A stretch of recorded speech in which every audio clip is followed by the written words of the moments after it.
पाकिस्तान के तमाम pensioners associations pension के मौजूदा कवानीन को तब्दील करने के हुकूमती मनसूबे की मज़म्मत करती हैं। जोया न्यूज़ प्लस रजिस्टर्ड के डायरेक्टर न्यूज़ कैफुल इस्लाम जोया को हेड ऑफिस पेपवा से मौसूल होने वाली न्यूज़ के मुताबिक सदर पेपवा हाजी मोहम्मद अरशद चौधरी, सेक्रेटरी जनरल चौधरी रियाज मसूद और executive committee Pakistan pensioners welfare association पेपवा हेड ऑफिस लाहौर के तमाम अरकान ने मौजूदा पेंशन रूल्स में तब्दीली के निगरान हुकूमत के मौजूदा मनसूबे की शदीद मज़म्मत की।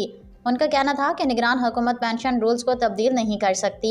निगरान हुकूमत सिर्फ 8 फरवरी के इंतखाबात मुनसिफाना और पुरअमन तरीके से कराए और घरों को जाएं। एग्जीक्यूटिव कमेटी ने इस जालिमाना कानून के खिलाफ सूबाई और वफाकी दारुल हुकूमतों और प्रेस क्लबों के सामने एहतजाजी रैली निकालने का फैसला किया।